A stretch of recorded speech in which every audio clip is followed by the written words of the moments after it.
Mayor. Boses ng Panginoon.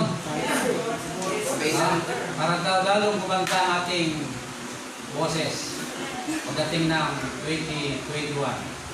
Yan. So, meron po ba?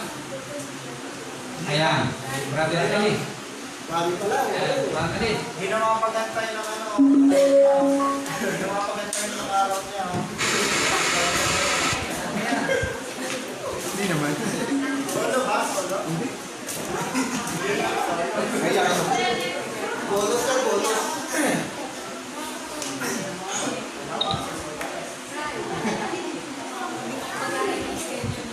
Schedule ba?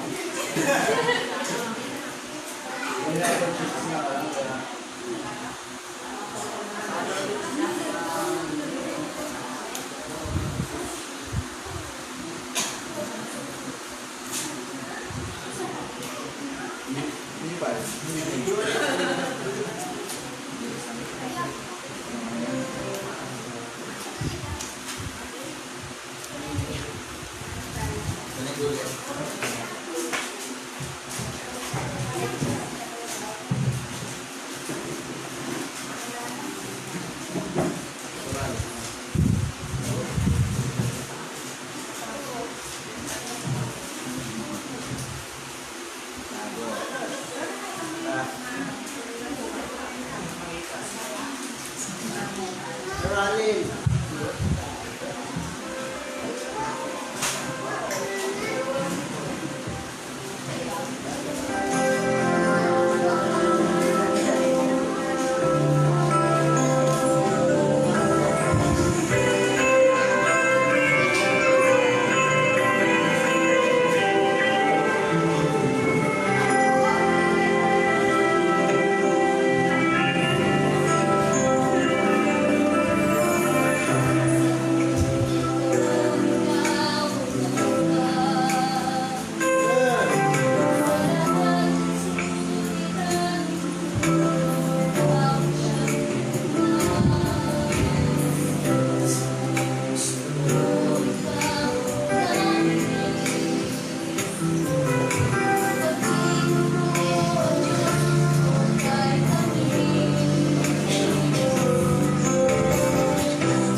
Basta't ikaw ang kasama, mawawala ang problema. Yan, tayo sa awitin. Gusto pa ba ninyong bumalik? Para nakasagot. Babalik ko sila sa susunod na linggo. Yan. No? Basta ikaw. Maraming salamat sa mga nag-special number. At purihin ko, Panginoon, kabutihan niya sa ating buhay sa araw-araw na laging nandiyan siya, nakantabay sa atin, sa ating kaligtasan. Sa lahat ng mga problema, nariyan siya. Sa lahat ng pag-iingat, nariyan po siya na laging kasama. So, purihin ko ang Panginoon. Sunday. Sa next Sunday, Babalik na. mabalik lang po sila Basta sa ikaw, pastor. Basta ikaw. Balik.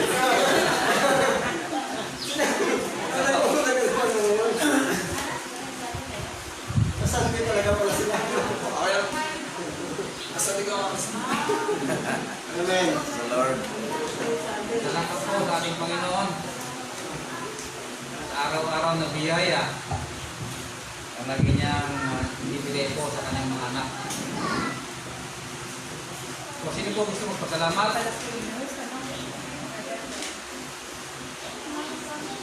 So, wala naman tayo na. Ayan, amen.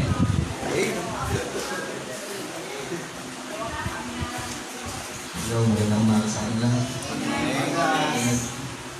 Papasalamat na ako sa Panginoon. Lagi naman namin ginagawa. Pasalamat yun niya. Yung safety sa mga nagdaan ng bagyo. Nakita niyo naman yung sitwasyon ng lugar namin doon. Pinagpapasalamat namin. Kahit kami nangyari, safe naman yung bawat isa. Wala namang aksidente. Mga baboy. Baboy pa rin. Ayun po, patuloy na nagpapasalamat kami. Lalo na ito, yung sa sitwasyon ni Liam. Hirap magbiyahe. Wala pang maayos na check-up sa hospital. Lalo na sa PGH kami mapacheck. Wala pang maayos na biyahe. In God's grace, hindi naman siya nagkakasakit. Nagpapasalamat namin ito. Pray ko namin ipapatuloy. Hindi naman po. Wala sa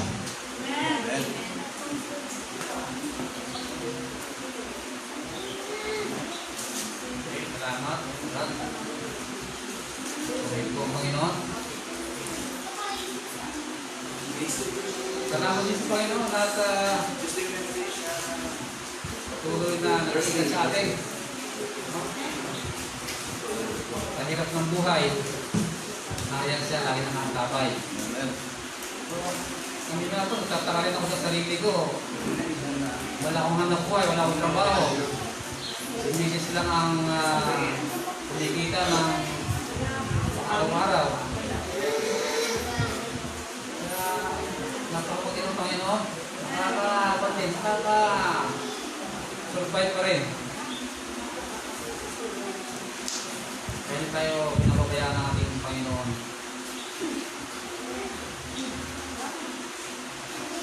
So, meron po ba? At kung wala na po, ay dadako tayo sa ating pagkain spiritual. Meron pa?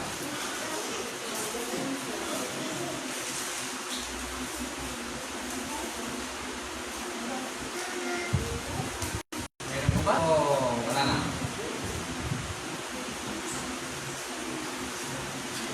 Okay po, at nangyayang po ating pastor para po sa ating mensahe sa araw po. Okay, magandang umaga. Maraming salamat po, Brother Dodong. Magandang umaga po sa ating lahat. At purihin po ang Panginoon ng umaga na narito po tayo. Alam niyo po na nakakalungkot yung ibang mga kababayan po natin, lalo na po doon sa Cagayan, sa Bicol. Na Sunday, sana magbubuhasan ako ng special offering para doon. Kasi kami po ng mga pastor na magtuturo sa mga kapulisan ay mayroon po kami ng group ng kapastoran kasama yung aming mga tinuturuan pulis dito sa Bulacan na mamigay po ng kunting tulong doon sa mga nasalanta ng bagyo sa Bicol. At nakita naman natin talaga napakaraming namatay doon at ngayon talaga kahit tubig wala po sila. Kung makita ninyo talagang maluha kayo at maiyak kayo sa mga tao doon. Kaya tayo, salamat po tayo na tayo ay buo pa yung pamilya natin. Walang nabawas sa pamilya natin. Yung mga nasira na sa atin ay mga bahay. Yung lugar ni Brother Eli, yung baboy niya, lahat ay nawasak yung wala ng bahay. Tapos yung ibang mga bahay-bahay nila doon nawasak din lahat. Pero po rin ang Panginoon na safe sila. Tayo din, sabi ko nga, tayo dito, yung sa church lang natin yung nasira. So yung mga bagay na yan, yung mga material na yan, papalitan naman yan ng Panginoon. Ay importante ay safe po tayo. Diba? So siguro yung pag nagpa-welding tayo, itong natin, yung sa bubong natin, isama na natin itong TV, siguro nilipat. Hindi namin makita. Siguro ibaba ng konti, gawa ng paraan ng welder. Okay, at ngayon po, ay tayo po lahat, tayo tumayo at tayo po muna dala ko sa panalangin bago po tayo magsimula ng mensahe ng Panginoon. Dakilang Diyos, makapangyarihan sa lahat ng mga po kami, nagpupuri at pasalamat sa Diyos mga. Tunay po, Panginoon, na pakaputi po ninyo sa amin. Bagamat kami, Panginoon, ay napakarabing mga pagkukulang, mga pagkakamali, kayo ay tunay pa rin na tapat sa bawat isa sa amin. Salamat po sa proteksyon sa bawat isa sa mga anak niyo. Salamat din maging sa provision ng mga pangailangan sa araw-araw ng Panginoon. Kadalangin ko po, Lord, ang araw nito nawa, ikaw po may taas sa aming pag-aaral, ikaw po ang malalhati at hindi po kami mga sarili. Sapagkat dapat lamang na wala po kami pagmataas at pagmalaki po sa inyo. Kaya sa umagang ito, Lord, ikaw po yung tinataas namin sa buhay namin. At Lord, kung mayroon po kayo makita o matagpuan man na karumihan, kasalanan sa aming mga puso ng mga isipan, hiling namin ang iyong paglilinis ng banal na dugo. Dugo, iyong Panginoon na nabuhos doon sa krus ng Kalbaryo. Nasa ganun, Panginoon, kami po ay may karapat-dapat na lumapit sa iyong trono ng biyaya sa umaga ito. Purihin ka at ang lahat na ito, aming dalangin sa matamis na pangalan ng aming Panginoon Jesus. Amen and amen. So, ngayong umaga po ay pag-aralan po natin yung knowing God. Knowing God. So, siguro bawat isa sa atin magtatanong, kilala ko na ba talaga ang Diyos?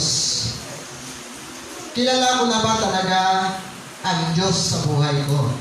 Diba?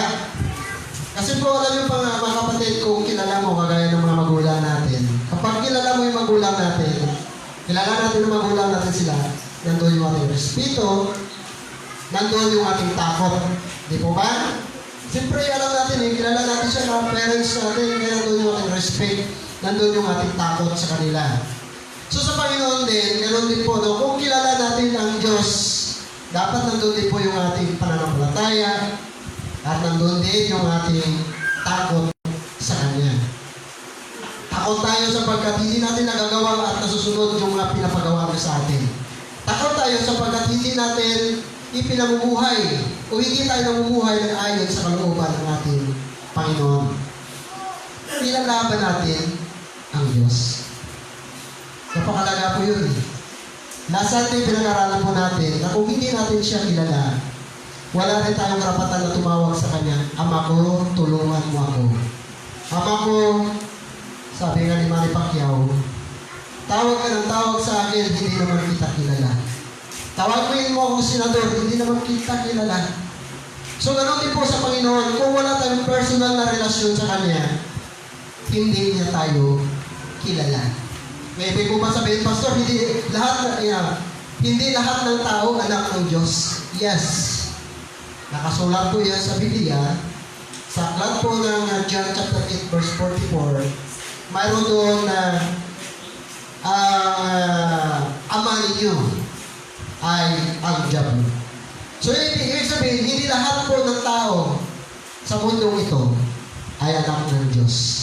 Mayroon son of the devil. Ngayon, ang tanong, kilala ba natin talagang Diyos? Di ba ang Diyos may tatlong attribute? Sabi nga, God is omniscient. Ibig sabihin, God knows everything. Yan ang una, di ba? God knows everything. Alam ng Diyos kung ano iniisip mo dyan. Hello? Alam ng Diyos kung iniisip mo yung bahay mo. Alam ng Diyos kung may problema ka. Kaya alam mo, problema natin, alam ng Panginoon yun. Pagamat pinag-pray natin, pero kailangan pa rin talaga natin pag-pray. Pero alam mo ng Diyos yun. Alam ng Diyos kung ano ang mga nasa puso natin dito.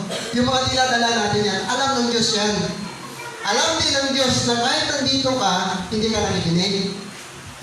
Alam din ng Diyos na nandito ka, pero natutulog ka.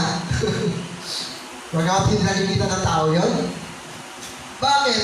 God is omniscient. He knows everything.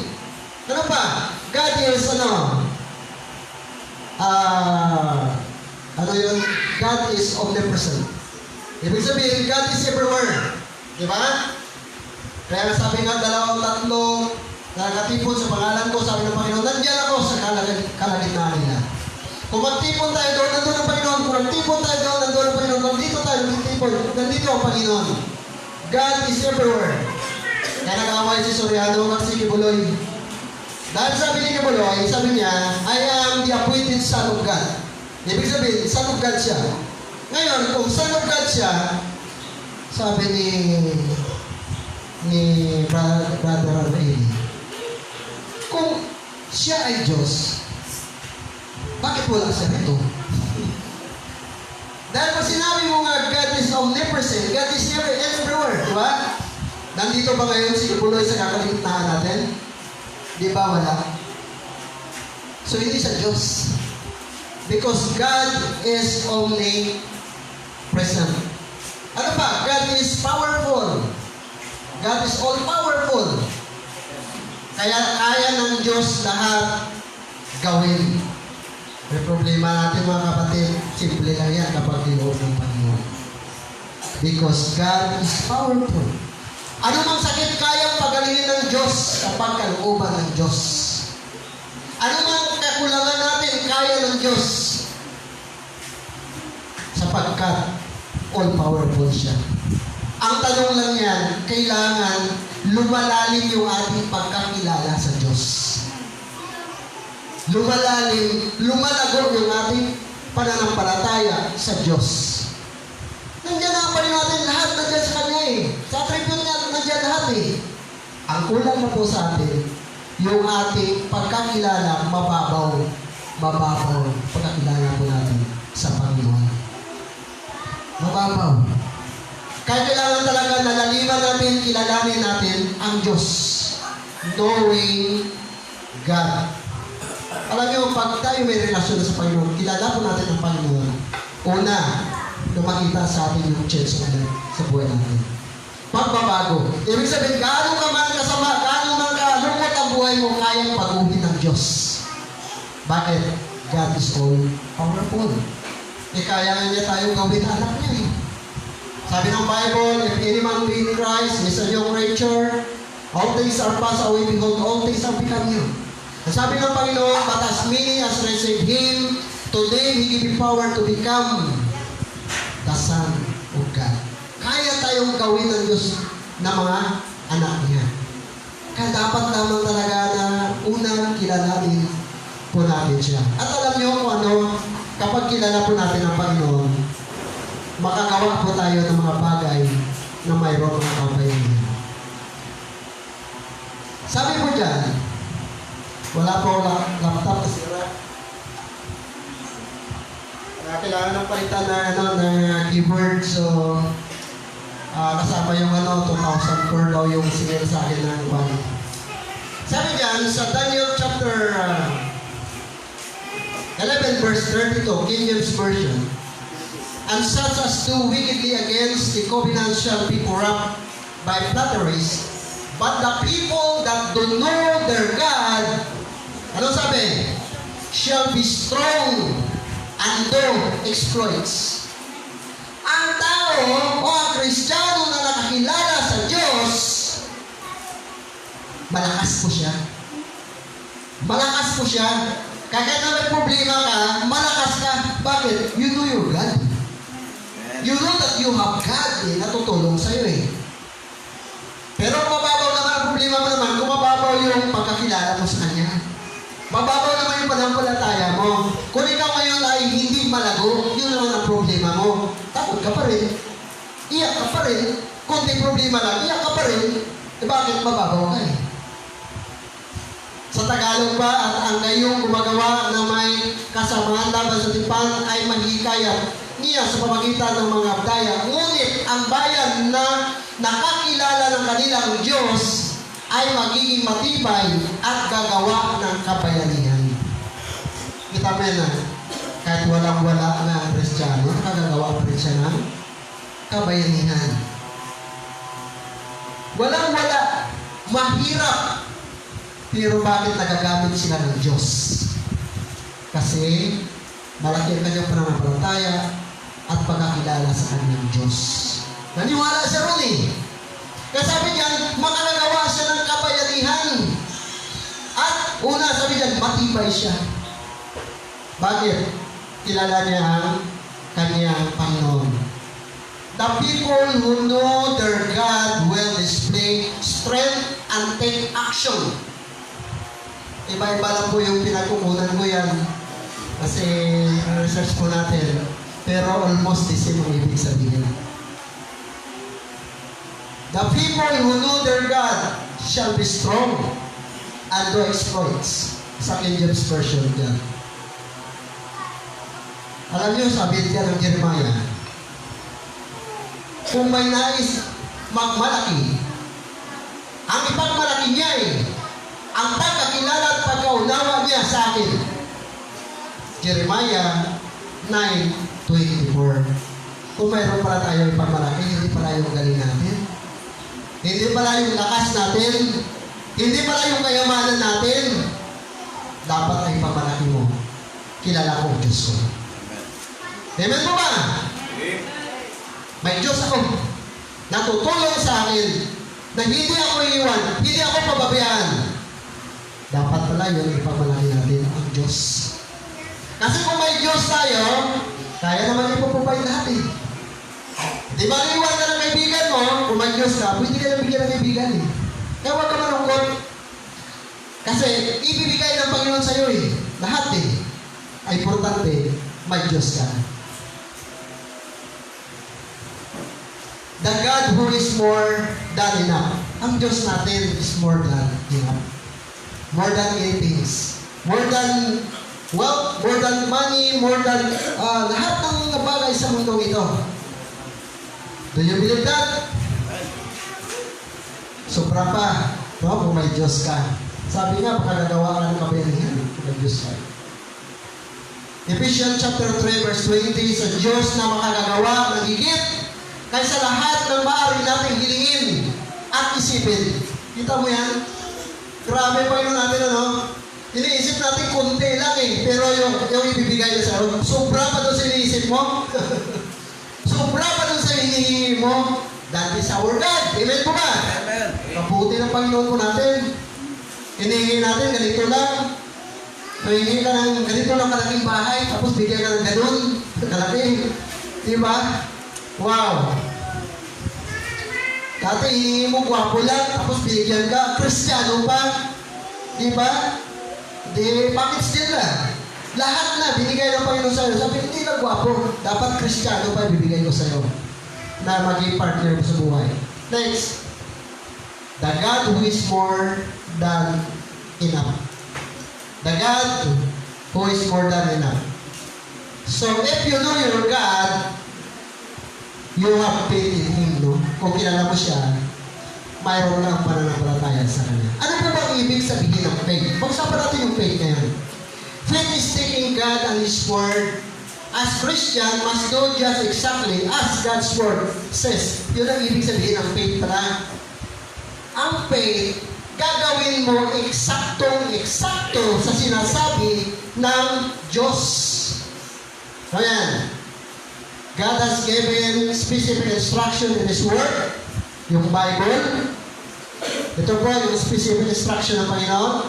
The Bible on how His children can get more blessing from God. Sabi diyan, kapag sinunod mo eksaktong-eksakto sa sinasabi ng Diyos dito sa Bible, yung walang bawas, walang kulang na gagawin mo kung anong sinasabi ng Diyos sa kanyang mga anak, sabi niya, pagpapalain ka. Tingnan natin mamaya kung paano tayo pagpapalain ng Panginoon. Now when he had left his speaking, he said to Simon, "Launch out the deep and let down your nets for a draught." Yun yung specific instruction ng Panginoon. Sabi ng Panginoon, kasi pinuntahan sila ng Panginoon yung mga tao na namamalakaya, nangingisda. At tatalikod na sana siya, lumingon siya sa Panginoon. Sabi niya, "Pedro," tingnan mo. Kita, talagang nandyan, yan. Sabi niya, "Pedro, ihulog mo yung bangka, yung lambat mo." Okay, next. Sabi ni Pedro, and Simon answered and said unto him, "Panginoon, Master, we have toiled all the night. Nangisda kami ng buong magdamag and nothing. Wala kami nahuli. Nevertheless, pero at thy word, dahil sinabi mo, I will let down the net." Ayon sa salita mo, gagawin ko. Sabi ni Pedro. Pero sa totoo lang, si Peter, professional fisherman daw. Hindi mo ito dapat naturuan eh. Mas magaling siya pagdating sa mga bagay na yan eh. Pero sabi niya, "Lord, dahil sinabi mo," ibig sabihin pa naman kapatid, pag sinabi talaga ng Diyos, gawin ba natin o hindi? Pag sinabi ng Diyos, halimbawa, ang samba natin ay Lunes. Gagawin natin hindi. Sabi natin, bakit hindi linggo? O baka nag-isip tayo, bakit linggo kaya nagsisimba? At hindi Sabado. Yung iba yung Sabado naman bakit naman tayo linggo? Eh sinabi na pa yung linggo eh. Nung panahon na ang Panginoon ay nabuhay, nag-meet po sila, nagsamba po sila sa Panginoon Sunday. First day of the week. Kaya mga manampalataya, dahil tayo din namin naman ang mananampalataya, ang tawag sa atin ay followers of Christ. Sinunod na lang natin yun. Dahil tayo ay Kristiyano. So ganun, sabi ni Pedro, "Lord, at thy word, I will let down the net." Dahil sinabi mo. So, yun, nag-uusap sila. But at your word, kaya ba nagsalita naman sa other translation kasi yan eh. But at your word, I will let down the net. Ayan. Simon answered, "But because you say," iba-ibang English, no? Iba-ibang English, but the same meaning. "I will let down the nets." Sabi ni Pedro. Okay, example mga kapatid ng faith at obedience. Halimbawa ganito. Sa Ephesians chapter 5:19, "Speaking to yourselves in psalms and hymns and spiritual song, singing and making melody in your hearts to the Lord." Ganito po yun. Sabihin ko kay Jan o kay Brother Dodong, "Brother Dodong, magpakanta ka, himnal." Ayan o. Sabi ng Panginoon, magpakanta ka, himnal. Okay?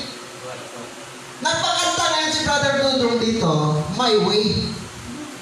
O di kaya, huwag na lang "My Way." Halimbawa contemporary song. Sinunod ni Brother Dodong yung utos ko. Pero hindi eksakto doon sa sinabi ko na himnal. Nagpakanta siya, kanta din, pero hindi himnal. Ang instruction ko, himnal. Did you get my point, mga kapatid? Yun ang ibig sabihin ng panampalataya at pagsunod. Pag sinabi na halimbawa 1%, 10%, that is exactly sinasabi ng Diyos. Exactly. Eksakto talaga. Parang ano ba? Parang, mamaya. So faith, sige. Faith and obedience should do exactly what He said in His Word. So ayan, nung sinunod po nila mga kapatid, sabi ng Panginoon, daming isda. Kaya may blessing din pala pag sumunod ka. Diba? May blessing talaga. Naniwala ba kayo dyan mga kapatid? Sa blessing kung sumunod ka? Okay, ayan. Nagkapunit-punit na yung bangka. Nagkalunod-lunod na sila sa sobrang dami ng pagpapala ng Diyos sa kanila. Bakit? Sinunod nila ang salita ni Kristo. Exactly. Walang kulang. And when they had this done, they enclosed a great multitudes of pieces, and their net break. Nasira na naman na. Grabe, sira yung lambat. And they become under their partners. Tinawag pa nila yung magsama nila, which were in the other ship, that they should come. Sabi niya, halika dito, tulungan nyo kami. And they came and filled both the ships so that they began to sink. Ang problema mga kapatid, nung sinagot ng Panginoon ang kanilang prayers, napagpalain sila, bigyan sila ng isda, maraming isda, isip nila, wow! Ang daming isda to, Brother Eli! Sabi ni Pedro kay John, oo nga, Pedro, ang dami! Sobrang pagkain ito, blessing ito, pira na ito, dollar na ito, wow! Tuwang-tuwa sila, no? Minsan, mga kapatid, pag pinapapala tayo, minsan kasi nakalimutan na natin yung giver, no? We forget the giver. And we enjoy the gift. We enjoy the blessing. Pero nakalimutan na natin magbalik. Lord Jesus, thank you for the blessing. Binigyan mo kami ng maraming isda. Wala, nakalimutan na eh. Pira! Blessing! Pagkain! Daming pagkain! Ayan. Pili kayo. Anong kulay gusto nyo? Next. Ayun. Pira! Ayun, ibang kulay naman. Isda. Pili ka lang. Ayun, malaking isda. Sabi niya ng Pedro, pira. Isda. Pagkain. Nakalimot sila. Bagsak. Lumubog sila. So ayan daming pira. Nakalimutan na nila ang Panginoon. Ayun, palto-palto na pera. Ayun pa, next. Ayun, bago galing sa bangko. Sige pa. Ayun, pambira. Pinahiram sa akin yung iba. Paano yun na? Tingnan mo. O, pinahiram sa akin yung iba. O. Okay, binigyan ako. Ganun talaga yung blessing. Next. Ayan, si Miss Jen, binigyan din. Talagang pag sumunod sa Panginoon pala, may blessing, So next. Ito po ang problema natin. The problem is most of God's children do not faithfully follow the simple instruction, which in reality are God's secret to financial prosperity. Tama ito. Diyan tayo nagkakamali yung mga anak ng Diyos. Sweldo ko na to. Pera ko na to. Akin na to. Isda na to. Maraming pagkain. They forget the Lord. No? So, you believe God. Hello? I believe God. Do you believe God? Na siya ay powerful? Naiwala pa tayo na kaya i-supply lahat ng Diyos? Amen. The God who is more than enough. Ang Diyos natin is more than enough. More than anything. So, ano nangyari? Sabi ng mga ni Pedro, ni Juan, ni Santiago, halika na, iiwan na lang natin yung lambat. Susunod na tayo sa Panginoon. Kung may Panginoon para tayo, pwede tayo bigyan ng maraming isda. Iniwan na nila yung panging isda. Sumunod na sila sa Panginoon. Ayan, nag-Bible study na. Ayan, tingnan nyo. Ayan, nag-Bible study na. Iniwan na nila yung lambat. Sabi niya, dito na tayo sa Panginoon. Kung may Panginoon pala tayo, lahat ng bagay, pwede ibigay sa atin ng Panginoon eh. Pwede rin pala tayo pagyamanin ng Panginoon kung Kung may Panginoon tayo eh. Pero kung may isda tayo at wala yung Panginoon, pwede mawala yung isda. Tingnan mo yan ha, magdamag silang nangingisda, wala silang huli. Pero nung sinunod nila ang salita ng Diyos, ang dami nilang huli isda. Halos magkalunod-lunod na sila. Kapunit-punit yung kanilang mga lambat dahil sa pagsunod nila sa salita ng Panginoon. Exactly. Huwag yung kalimutan mga kapatid dahil exactly. Eksakto. Parang coke ba? Di ba kailangan kayo ng coke? Oh, ang Diyos ay higit pa sa isda at pera. Ayan, ang Diyos higit pa sa Coca-Cola. Tingnan nyo. Ang Coke. Ang Coca-Cola, sakto lang. Ang Diyos is more than enough. Tama po ba? O ano yung mas grabe? Coca-Cola o Panginoon?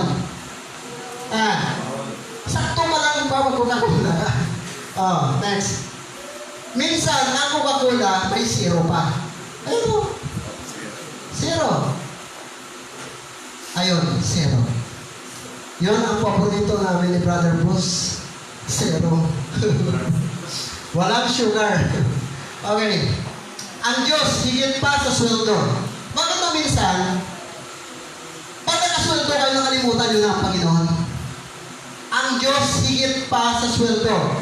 Ang sweldo, parang kung hindi sakto, zero. Tama mo ba? Minsan, sakto-sakto lang yung sweldo eh. Minsan, may wala nga eh. Diba? Ganun pala, no? Sweldo, kaya pala walang pera-pera. Lagi si GR. Ang sweldo niya, minsan, zero. Minsan, sakto lang.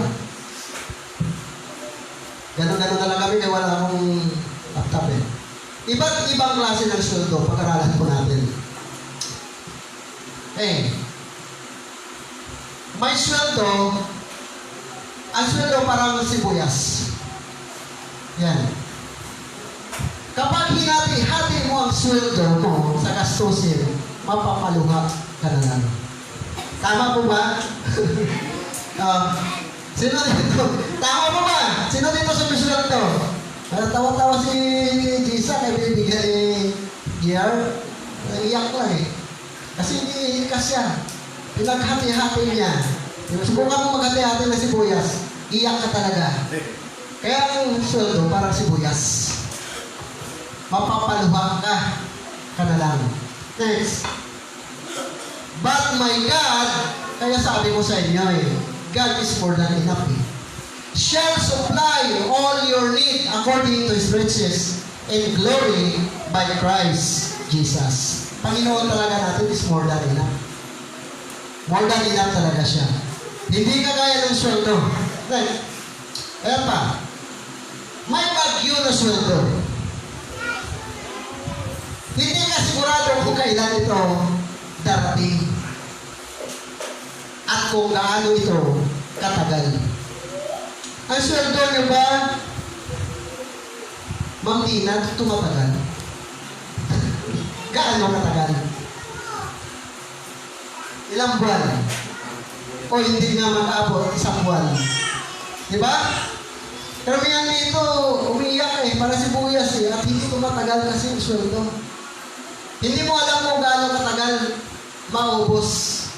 Kaya minsan ayaw ko pumasok sa pure gold eh. Pag sinabi mo, ayaw ko sabi ni Mrs. magkano budget natin? Sabi ko, pinaka-tuno na yung 1,000 o 2,000. Maya-maya, tingnan mo pala yung basket mo, 4,000 yung parang gusto mo na sa Saudi. Diba? Kaya hindi talaga, no? May bagyo na sweldo, hindi ka kasigurado kung kailan ito darating. Next. May hangin na sweldo. Hindi mo na nakita, hindi mo pa nahawakan. Bakit? Diretso na lang sa mga bayarin. Sabi ni noong 2015, sabi ng church sa akin, Pastor, suportaran ka namin ng siguro 10,000. Sabi ko, okay yun na. Oh, okay yun na. Diba? Pero ngayon, hanggang 2020 na, hindi pa rin na dumarating. Parang si ano ba, sa bayan, nag-meeting sila, si Ma'am Alice at yung mga members. Sabi ng mga members, Ma'am Alice, supportaran ka namin ng 30,000 ngayon. Yung pang-support namin kay Pastor Laurita noon, na hindi namin ibigay, ngayon namin bibigay sa iyo 30,000. Hindi ko lang alam kung kagaya din siya ng bagyo o kagaya din siya ng hangin, ano, na hindi ko lang alam kung nahawakan na ito. So may mga sweldo ng ganun, parang hangin lang, parang hindi mo nga na hawakan. Okay, next. Mayroon din paasa na sweldo. Parang pag-ibig. Akala mo may natitira pa sa'yo, pero naubos lang pala. At may iwan ka naghihintay sa sunod pang sweldo. Parang asa lang yung paasa ng sweldo. O sige So, bigyan ka namin ng sweldo. O, asa. At least may naasahan ka, kasi wala. Okay, next. But sabi ng Panginoon, if you abide in me, Pastor, and my words abide in you, you shall ask what you will, and it shall be done unto you. Sabi ng Panginoon, Pastor, sumunod ka lang sa akin at sa salita ko. Humingi ka ng kahit ano. Kahit aeroplano. Wag, hindi ako marunong. And it shall be done unto you. Ibibigay ko sa iyo, sabi ng Panginoon. Amen po ba? Kaya may masahan tayo sa pangako ng Diyos.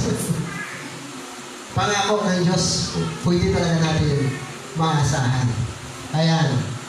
So, sa pagsunod nila Pedro, sabi niya ng Panginoon sa kanila, Jesus said unto Simon, launch out into the deep and lay down your net for a draught. That was the Lord speaking. God's word or instruction was given to Peter.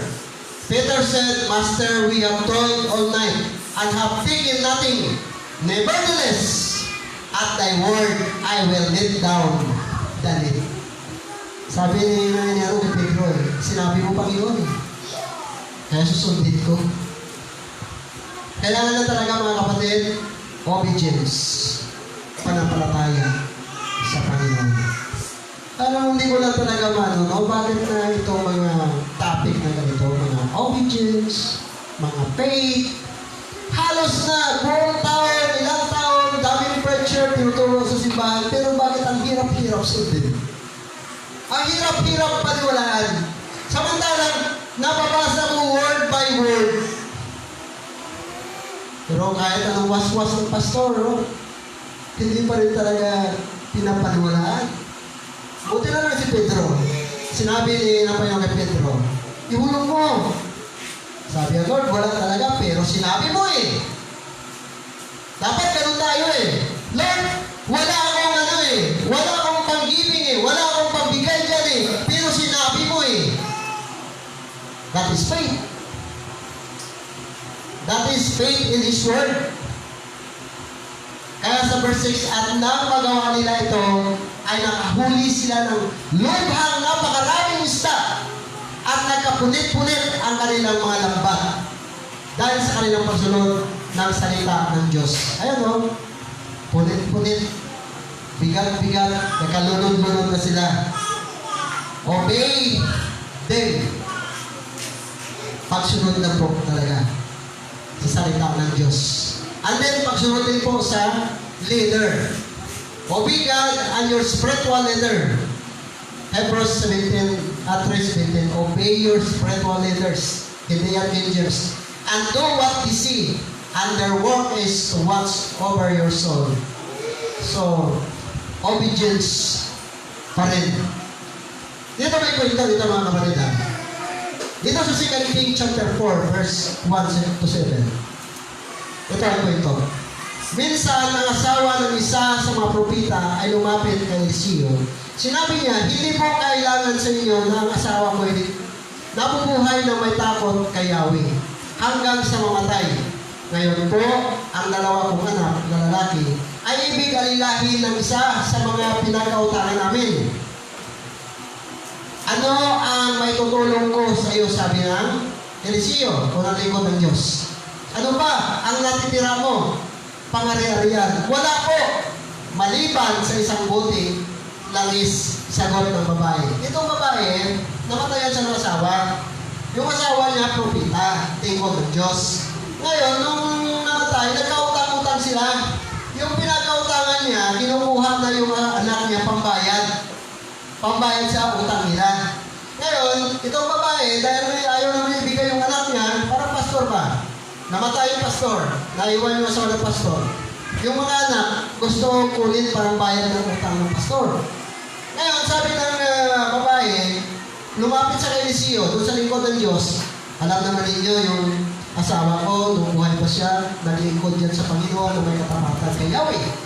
Ngayon, ito nga, yung anak namin, kinukuha ng pinagkautangan namin. Sabi ni Eliseo, anong mayroon ka? Wala po. Liban sa isang buting langis. Ibig sabihin, mayroon. Mayroon. Sabi niya, wala. Sabi na mayroon. Sino ba dito wala? Mayroon po kayo, mga kapatid. Sapagkat lahat po tayo, binigyan ng kaloob ng Diyos. Iba-iba na lang sukat. Yung iba mapira, yung iba hindi mapira, yung iba may pera lang, pero mayroon pa rin. Yung iba may talento, yung iba talaga, talentado talaga, pero mayroon din. Bakit? Lahat tayo bigyan eh. Kaya wala talaga dapat kung sabi dito, ay pastor, wala talaga ako. Ako na talaga yata nung nagsapog ang Panginoon ng grasya. Hindi talaga ako nakasalo o absent ako. You know, lahat po tayo, lahat mayroon. Amen. Hindi wala. Huwag mo sabihin na wala ka. Mayroon ka. Sabi niya, sagot niya, isang buti na langis. Mayroon pala eh. Meron ka pa isang buti na langis eh. Okay na. Sinabi ni Eliseo, limutin mo ang iyong mga kapitbahay. Iwan ko magtitismis ka na. Manghiram ka, mangutang ka ng basyong sisiblan ng langis. Hanggang mayroon ka mahiraman. Limutin mo yung mga kapitbahay mo, manghiram ka ng basyo. Pagkatapos, magkulong kayong mag-ina sa iyong bahay. At lahat ng sisiblang na hiram mo'y punuin mo ng langis mula sa iyong buti. Buti hindi sa nagtanong kayo ni Siyo, no? Saan ako magkukuha ng pangpulo doon? Hindi na sa nagtanong eh. Sumunod na lang siya. Minsan mga kapatid, maganda din sa atin yung mga kapatid minsan, sumunod na lang tayo kasi mag-argue. Lalo pa, lingkod ng Diyos yung kausap mo, no? Siya lang, hindi na siya nag-argue eh. Hindi ba, pastor, isa lang na to? Paano namin isalin ito, isa lang ito? Hindi na ganun eh. Basta, sabi ni Eliseo, punuin mo. Gayon nga ang kanyang ginawa. Pagdating ng bahay, nagkulong silang mag-ina at isa-isang nilagyan ng langis ang mga sisiblang inaabot sa kanya ng kanyang anak. Naghiram. Nakapuno na siguro dito ng mga buti. Lahat ng sa kapitbahay na buti. Sige, salin ng salin. Hindi na ubos. Sige, ng salin. Hindi alam ng ina na puno na ng lahat. Kaya sinabi niya, abutan pa ninyo ako. Sabi ng ina, puno na pong lahat. Sagot ng kanyang mga anak. At tumigil na ang tulo ng langis. Tumigil na po yung puno na pong lahat. Sabi ng ina, bigyan mo ba ako? Sabi ng bata, puno na po lahat. Minsan tayo, no, pag binigyan din ng Panginoon talaga, kung hanggang na mayroon talagang tanggap talaga ang tao, no? Pero hindi na pwede. Hanggang doon lang yung kakayanan mo eh. Yun lang yung talento mo eh. Kung ano lang mayroon ka, yun lang ang gamitin mo. Amen. Kung ang talento mo ay umawit ka. Kung ang talento mo ay mag-leader ka. Basta kung ano lang mayroon ka, huwag ka maghangal na talagang hindi na. Siya sige pa anak. Sabi ng anak, wala na po, puno na po lahat. Pero gusto ko doon, mayroon. Lahat po tayo, mayroon. Kaya hindi talaga po ito na sabihin natin, Pastor, wala ako talaga. Mayroon ka. Ibig sabihin, kung ano ang pinagkaloob sa ng Panginoon, yun lang ang gamitin mo. Hindi naman ikaw hiningan ng higit sa kakayanan mo Kasi wala ka Alam na ng Diyos yan. Kanina sa umpisa natin, di ba ang Diyos natin Omniscient. He knows everything. Alam niya na wala ka. Na yung utak natin, ganito lang kalaki, o ganun kalaki, o ganun kalaki, alam ng Diyos yan Ang talento mo, alam ng Diyos yan So, pumunta si Eliseo at isinaysay, pumunta siya kay Eliseo at isinaysay ang nangyari. Sinabi nito sa babae, ipagpili mo ang langis. Maganda nito sa babae naman, kapatid. Bumalik sa kay Eliseo Sabi niya, sa lingkod ng Diyos sa si Eliseo, napuno na lahat ang lalagyan namin. Ganito ang gagawin mo, sabi ng Eliseo. Ibinta mo. Bayaran mo ang utang mo. At ang matira, gamitin ninyo mag-iina. Para sa pagkain ninyo, para sa inyong mga pangailangan, ang matira, pero bayad na kayo lahat sa mga utang ninyo. Ganda na Ang ibig sabihin, mga kapatid, na ang gusto ko dito din makita, yung nakinig sa payo sa lingkod ng Diyos. Bakit siya pinagpala? Kasi nakinig siya sa payo ng Diyos. Ng lingkod ng Diyos. Nakinig siya sa payo. Bakit? Ang lingkod kasi ng Diyos, hindi naman magpayo, yun ang ikakasama mo Ngayon, kung susundin mo ang payo ng lingkod ng Diyos, para yun sa ikabubuti mo. Kaya hindi ka matatalo kung sumunod ka sa payo ng lingkod ng Diyos. Ang makita natin dito na nandun yung kanyang pagkilala, nandun yung kanyang pagpakumbaba, humingi siya ng payo, ng advice doon sa lingkod ng Panginoon. Kaya po siya pinagpala. Nakabayad siya. Nakakain siya. Naging maayos ang buhay nila. At maganda rin pala doon ang bayad ng utang. Kapag mayroong pinagkakautangan. Kasi ang advice nyo, pagbayaran nyo. Bayaran mo lahat ng mga utang nyo. Tapos yung matira, problema sa tao kasi, pag nakatanggap na pera na to. Nakalimutan na yung mga utang. Hindi na binayaran yung mga utang. Ayun, nagastos na ngayon lahat itong pera, hindi pa nabayaran yung utang. Hindi pa rin nasolve yung problema.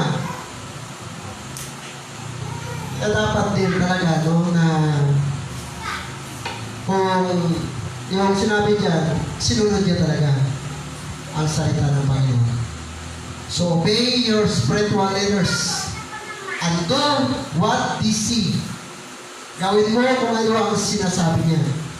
Their work is to watch your soul and they are accountable to God. Tandaan po ninyo, ang pastor accountable sa inyo lahat. Kaya kung ang pastor hindi kayo sasawayin, hindi kayo tuturuan, hindi kayo itutuwin, siya rin po ang mananagot sa Diyos.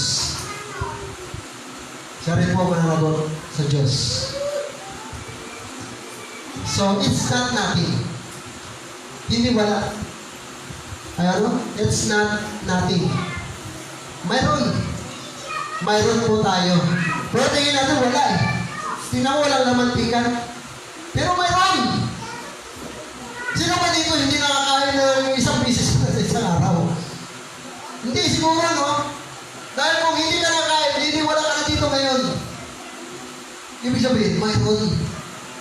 Ang biyaya ng Diyos ay sapat sa kanyang mga anak. Alam ng Diyos ang pangailangan ng kanyang mga anak. Ang kailangan na po natin, pananampalataya. Kaya sabi dito, ngunit sinabi niya, kayo ang magbibigay sa kanila na makakain. Sabi ni Jesus yan. Sumagot sila, wala po tayo. Bakit ang tao laging wala? wala pero gumutin mo yung bulsa. Meron. Sabi nila, sabi ng Panginoon, kayo mga members, kayo ang magpapakain sa kanila. Kayo ng mga Kristiyano, kayo ang magpapakain sa mga bisita na yan. Kasi 5,000 yung dumating. Sabi din na sina Pedro, Juan, wala po. Andres, wala po tayo magpapakain dito. Pero sabi niya, kundi mayroon 5 tinapay at 2 isda. Kaya kailangan bumili kami ng pagkain para sa mga tao ito. Mayroon pala. 5 tinapay at 2 isda. Ibig sabihin, hindi wala, mayroon. Mayroon. Ang problema sa atin, minsan, ang tingin natin talaga, wala na po tayo magagawa. Dapat we have to say what we have and use what we have and then wait or obey. Sumunod ka lang doon sa sinasabi ni Jesus Christ. Sundin na po natin yung sinasabi ni Jesus Christ. Sabi niya, pakainin mo sila, pakainin mo sila. Sabi niya, wala tayo eh. Sabi niya, may 5 tinapay dito, sabi ng bata. Buti yung bata. Sumagot, dito sa gilid. Sabi niya, mayroon ako dito 5 tinapay at 2 isda. Sabi ni Jesus, akin na na. Ibinigay kay Jesus. Binigay sa disciple mo na pala. Mula sa disciple, inabot ni Jesus Christ. Pinag-pray ni Jesus Christ. Pinagpala ni Jesus Christ. Nung pinag-pray ni Jesus Christ, distribute sa lahat ng mga tao. Ano man ang nangyari? Hindi na ubos. Hindi na ubos. May natitira pang 12 basket. Just imagine yan. Kaya mga kapatid, kapag nagbigay ka pala sa Panginoon, hindi ka malulugi. Lugi ba yung bata? Nagbigay lang siya ng 5 tinapay, 2 isda sa Panginoon. Nung i-distribute sa mga tao, at tinipon yung natira, may natira pang 12 na ba yung 12 basket. Ang puhunan niya, 5 tinapay at 2 isda na. Ang tanong, lugi ba siya? Talo ba siya? Panalo ba siya? Panalo siya. Sabi mo kay ito sa group chat kay Brother Amy, sa Panginoon, wala kang lugi. Your labor is not in vain in the Lord. Kagaya nito, napakaliit lang. Sabi ni Brother Amy, Pastor, sana makatulong itong kunti. 2 euro lang. No, napakalaki na yan. Ito nga naman tinapay lang eh. Na-solve yung problema lahat eh. 5 tinapay na 2 isda, na-solve lahat. Dahil sa kunti. So, ibig sabihin yung kunti natin, kapag pinagamit natin sa Diyos, kaya yung mga talento natin, alam niyo, may kunti ang talento ninyo, paggamit mo. Lagi mo ipagamit. Linggo-linggo ka, talagang paggamit mo na ipagamit, lalo dumadami yung talento natin. Lalo yung lumalago yung talento natin. Bakit? Ginagamit eh. Lalo yung tumatalas eh. Parang itakyan na kapag hindi mo ginamit eh. Lalo napupurol eh. Ipagamit mo sa Panginoon. Kaya kung anong mayroon po tayo pag pinagamit po natin sa Diyos, gagamitin niya ng Diyos. Pagpalalin niya ng Diyos. Kagaya po ng tinapay. Ng bata dito. 5 tinapay niya at 2 isda. Kaya naniwala po ako itong bata na ito, palagay ko naturuan ito ng ina. Bakit na nung sinabi ni Jesus, hello, kailangan po natin ng pagkain, may bisita po tayo 5,000, napakakainin. Hello, hindi malang sumagot si GR, akin yung isang tinapay. Hindi malang sumagot si Jan, akin yung isang isda. Hindi mo na sumagot sa Brother Dodong, akin yung 2 tinapay. Wala ganun eh. Buti may bata din sa gilid. Hello po, may baon po ako dito, 5 tinapay, 2 isda. Nahiya pa eh. Parang ayaw pa eh. Dali po dito. Pinag-pray ng Panginoon. Pinagpala ng Panginoon. Ginamit ng Panginoon sa ministry. Anong nangyari? Pinagpala yung 5 tinapay, 2 isda, pinarami ng Diyos. pinagpala ng Diyos. Kapatid, yung little things, yung small things, kapag pinagamit mo sa gawain ng Diyos, they become great things. Kaya doon sa text natin kanina, ang nakakilala sa Diyos, gagawa siya ng kabayanihan. Shall be strong and do exploits. Gagawa siya ng kabayanihan. Walang-wala siya, pero nakagawa siya ng kabayanihan. Pero no, grabe no. Walang-wala, pero nakagawa ng kabayanihan. Naalala ko po mga kapatid nung bago kami dito, pati natin sa amin doon sa barangay, si Sister Lynn. Nagpaano siya, nagpalidikit ng kanyang anak. Tapos, nilipita kami kumain doon sa kanila. Pagdating namin doon, may mga pagkain. Nakita ko si Brother Eugene doon, hindi ako pinapansin.